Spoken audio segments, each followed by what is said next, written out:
मैं अनुराग त्रिपाठी आज आप लोगों को उत्तर के विशाल मैदान से परिचित करा रहा हूँ। इससे पहले हमने आपको हिमालय का परिचय दिया था।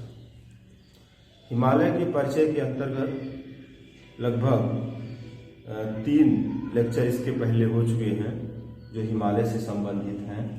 हिमालय का पर्वतीय भाग, भाग 1, भाग 2, भाग 3। आज हम आपको उत्तर के विशाल मैदान से परिचय कराने जा रहे हैं। इसके अंतर्गत आप देखेंगे जो इसका भौगोलिक दृष्टि से जो विभाजन किया गया है वो 5 भागों में।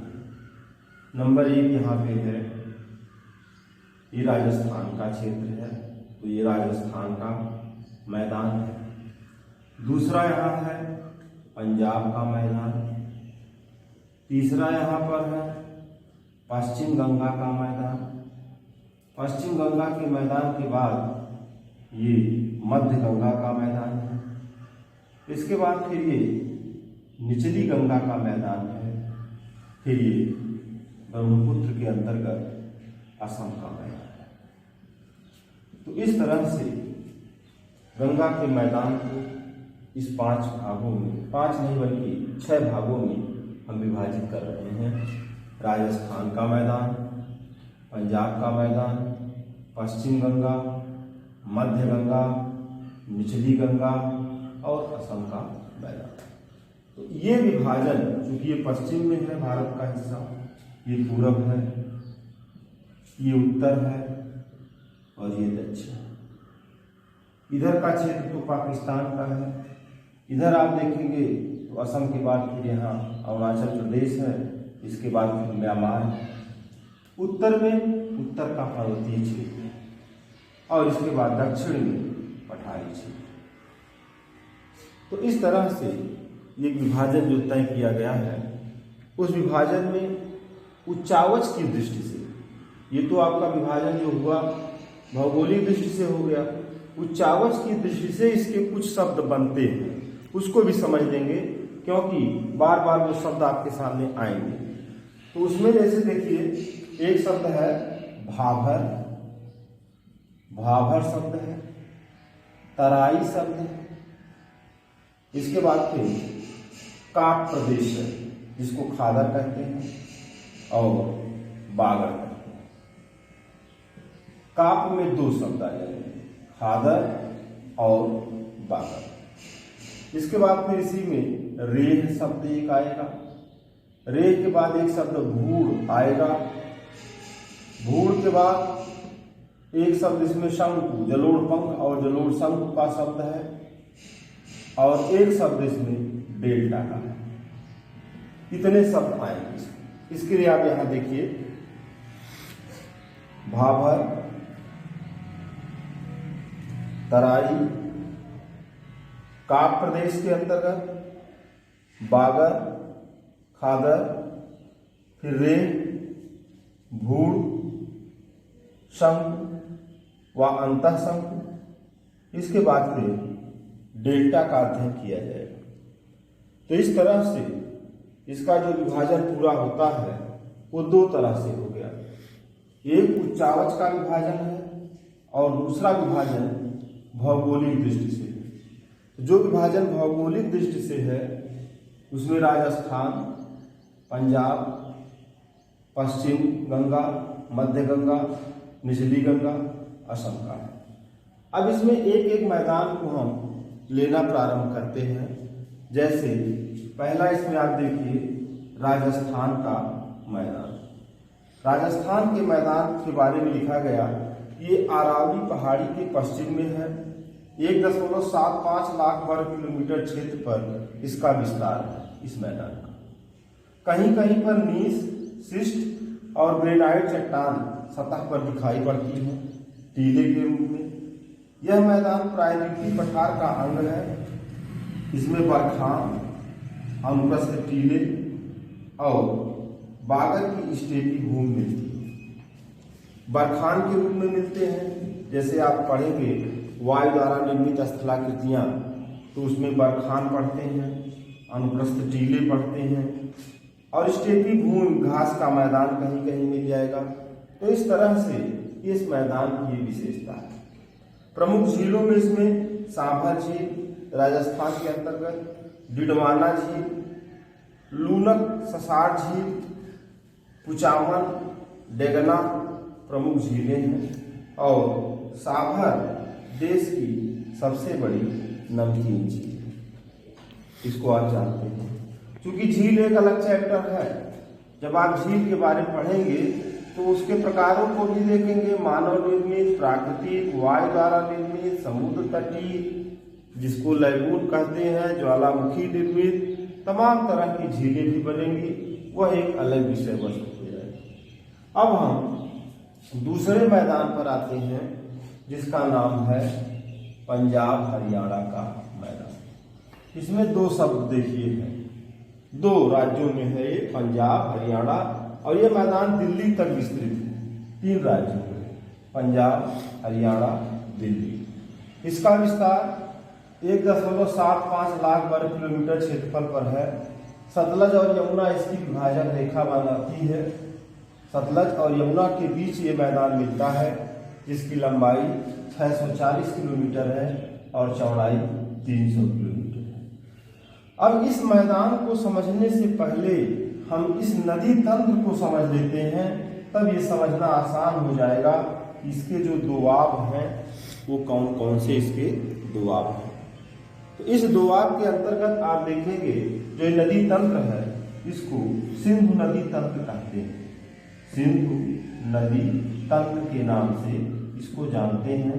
जब आप अपवाह ड्रेनेज सिस्टम पढ़ेंगे तो उसके अंतर्गत इसकी विस्तृत व्याख्या की जाएगी। यहाँ पर केवल दोआब को समझने के लिए इसको आप देखेंगे तो ये सिंधु नदी है, सिंधु के बाद ये झेलम है, झेलम, फिर ये चेनाब है, फिर ये रावी है, व्यास है और ये सतलज है। इन नदियों के बीच के जो क्षेत्र हैं उनको दोआब नाम दिया गया है। जैसे पहला है विष्ट दोआब। विष्ट दोआब का मतलब है व्यास और सतलज नदी के बीच का जो दोआब क्षेत्र है, इसे नंबर 1 पर विष्ट दोआब नाम दिया गया। दूसरा है बारी दोआब। देखिए यहाँ बारी दोआब, तो व्यास और रावी नदी के बीच का जो उपजाऊ मैदानी क्षेत्र है उसको बारी दोआब है। रचना दोआब, रचना दोआब में रावी और चेनाब के बीच का जो दोआब है वो रचना दोआब है। फिर है चाज दोआब। चाज दोआब के अंतर्गत आप देख रहे हैं चेनाब और झेलम नदी के बीच का क्षेत्र चाज दोआब है। और सिंधु सागर दोआब, तो सिंधु सागर दोआब के अंतर्गत अब केवल 2 नदी बच रही है, एक सिंधु उत्तर में सबसे और इसके तुरंत बाद झेलम नदी जो वेरीनाग झील से निकल रही है। तो ऐसी स्थिति में ये जो क्षेत्र आपका बन गया वो 5वां दोआब बन गया, सिंधु सागर दोआब। अब इसको याद करने में भी शब्द जुड़े हुए हैं, कोई दिक्कत नहीं है। जैसे विष्ट है तो व्यास और सतलज, वा और सा। वारी है तो वा मतलब वा और रा। रचना है तो रा और चा। चाज, यही चाज में जा शब्द नहीं मिल रहा है लेकिन चा मिल रहा है, चेनाब, और जा को झा मान लेंगे झेलम हो जाएगा। अंत में खाली सिंधु नदी बच रही है उत्तर में और उसके बाद फिर झेलम है। तो सिंधु सागर दोआब के अंतर्गत झेलम, चेनाब और सिंधु के बीच का जो क्षेत्र है उसे सम्मिलित किया गया है। ये क्षेत्र सिंधु, झेलम और इधर चेनाब आप कितना क्षेत्र है आप चेनाब के नाम से जानेंगे। फिर इसके बाद फिर इधर रावी के नाम से इसको जानेंगे। फिर इधर जब सतलज मिल जाएगी तब ये सतलज हो जाएगी। तो ऐसी स्थिति में ये क्षेत्र आपका हो गया। अब आपका ये मैदान क्षेत्र पंजाब हरियाणा का पूरा हो गया। पंजाब हरियाणा के मैदान के बाद तीसरे नंबर पर यहाँ हम आते हैं जो आपका लिखा गया है गंगा का मैदान। अब इस गंगा के मैदान के अंतर्गत आप देखिए इसकी रचना जो हुई है वो अग्रगर्त के रूप में हुई है। अग्रगर्त के रूप का मतलब ये है कि यहाँ पर जो नदियां हैं वो तमाम तरह से उसकी गहराई बढ़ गई है और उसका जो क्षेत्र है वो नीचे चला गया है। इसके उत्तर में हिमालय क्षेत्र है, तो एक गर्त के रूप में इसका निर्माण हुआ है और इसका विस्तार उत्तर प्रदेश, बिहार और पश्चिम बंगाल में विस्तृत है। जो प्रमुख नदियां इस मैदान में अपना योगदान देती हैं, मैदान के निर्माण में अपना योगदान देती हैं, उसमें मुख्य नदी गंगा है, उसकी सहायक में यमुना है और सोन है। तो यमुना और सोन गंगा की दक्षिणवर्ती सहायक है, राइट हैंड ट्रिब्यूटरी है, और बाएं से जो इसमें सहायक मिलती हैं उसमें घाघरा है, गंडक है, कोसी है। तो ये इन का जो ड्रेनेज सिस्टम है, इसका जो अपवाह बेसिन है, उसी अपवाह बेसिन से गंगा के मैदान का निर्माण हुआ है और इस गंगा के मैदान को 3 भागों में विभाजित किया गया है। ऊपरी गंगा का मैदान, मध्य गंगा का मैदान और निचली गंगा का। अब यहाँ पर एक बिंदु और है कि गंगा और यमुना का जो मिलन है वो प्रयागराज में है।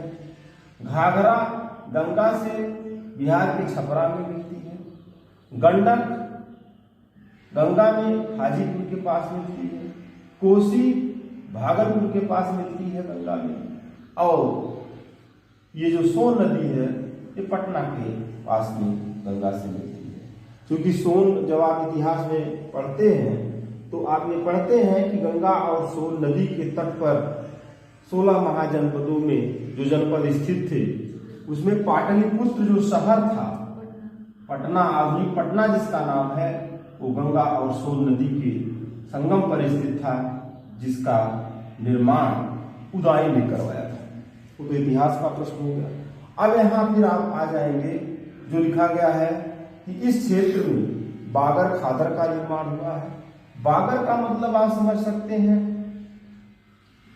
पुरानी जलोढ़, खादर का मतलब समझ सकते हैं नवीन जलोढ़, लेकिन है दोनों काप ही का हिस्सा, काप मिट्टी का ही हिस्सा दोनों है। इसके बाद फिर एक शब्द बील है। नदी जब अपने पुराने प्रवाह मार्ग को छोड़ देती है तो स्थान स्थान पर जल भरा रहता है, तो उसी जल को बील कहा जाता है। अब फिर इसमें देखिए ऊपरी गंगा मैदान, पश्चिमी उत्तर प्रदेश में इसका विस्तार है। उत्तर में शिवालिक है और दक्षिण में इसके पठार है, पश्चिम में यमुना नदी है, पूरब में 100 मीटर समोच्च रेखा जो इलाहाबाद अयोध्या रेलवे लाइन गई है, वहां तक के जो क्षेत्र को ऊपरी गंगा के मैदान के अंतर्गत रखा जाता है। पश्चिम उत्तर प्रदेश से लेकर के इलाहाबाद अयोध्या रेल मार्ग को इसके अंतर्गत सम्मिलित किया जाता है। पश्चिम जो मैदान है उसके अंतर्गत यमुना, गंगा, रामगंगा, शारदा, गोमती, घाघरा, इन नदियों से बना हुआ ये मैदान है।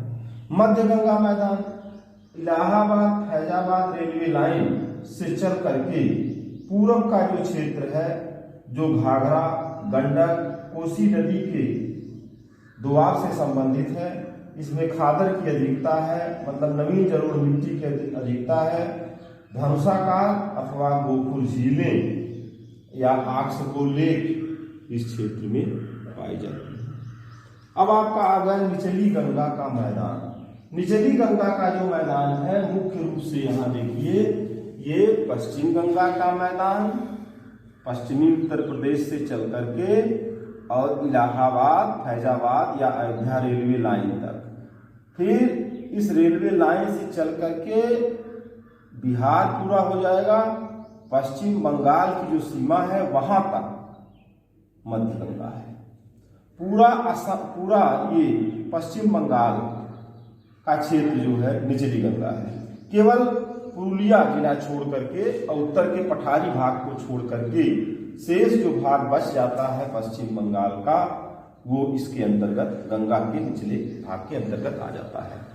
अब यहाँ देखिए वही चीज यहाँ लिख दी गई है। उत्तरी पहाड़ी तथा पश्चिम बंगाल के पुरुलिया जिले को छोड़कर संपूर्ण पश्चिम बंगाल में इसका विस्तार है। तीस्ता, जलढाका और तोरसा ये सहायक नदियां हैं इनका जवाब इससे संबंधित है। अब यहाँ पर थोड़ा सा इसके बारे में समझ लेते हैं। भावर, भावर क्या होता है? पत्थर, कंकड़, बजरी से युक्त जो मैदान होता है, शिवालिक के तुरंत बाद का मैदान, उसे भावर कहते हैं, जहाँ पे नदियां लुप्त हो जाती हैं उसी कंकड़ पत्थर में, और ये मिट्टी उपजाऊ नहीं रहती है किसी के लिए। और भावर के तुरंत बाद का जो क्षेत्र है उसे तराई कहा जाता है। ये दलदली थोड़ा सा मिट्टी का क्षेत्र होता है, नमी युक्त क्षेत्र होता है, और यहाँ पे बारीक कंकड़, पत्थर, रेत और चिकनी मिट्टी पाए जाते हैं। और इसकी चौड़ाई 10 से 20 किलोमीटर है, इसकी चौड़ाई लगभग 8 से 10 किलोमीटर है। बागड़, बागड़ और खादर दोनों काप मिट्टियां हैं। ये नवीन जलोढ़ मिट्टी है खादर, और बागड़ जो है पुरानी जलोढ़ मिट्टी है। दोनों में अंतर यही मिलता है।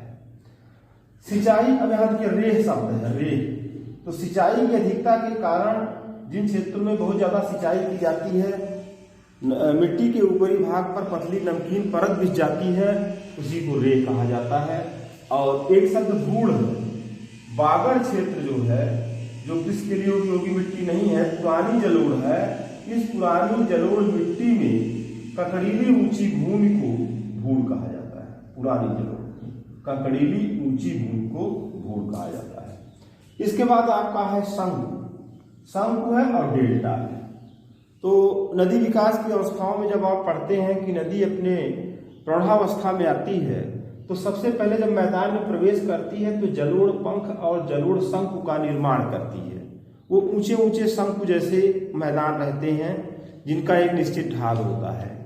तो उस तरह की आकृतियों को जलोढ़ पंख और जलोढ़ शंकु कहा जाता है। घाघरा नदी को छोड़ करके इसकी और जो सहायक है गंगा की, वो शंकु का निर्माण करती हैं। इसके बाद फिर आप डेल्टा देखते हैं। गंगा का डेल्टा मुख्य है। गंगा का डेल्टा राजमहल की पहाड़ी से लेकर के पश्चिम बंगाल तक के, जहाँ नदी सागर में गिरती है, वहाँ तक के क्षेत्र में डेल्टा का विस्तार है, और वह एक मुख्य रूप से उपजाऊ मैदान होता है। तो फिर से आप देखते हैं कि यहाँ पर हमने आपको आज उत्तर के विशाल मैदान से परिचय कराया, और उसका दो तरह से विभाजन किया गया। एक उच्चावच की दृष्टि से किया गया, ऊंचाई के आधार पर, और एक भौगोलिक विभाजन किया गया पश्चिम से पूरब की तरफ। तो इसको एक बार पूरा फिगर आप एक साथ देख लीजिए, और इसके बाद फिर हम अगली बार में आपको पठार पर ले चलेंगे, और उसका एक डीपली अध्ययन आपको कराया जाएगा। इसको देखने के लिए, समझने के लिए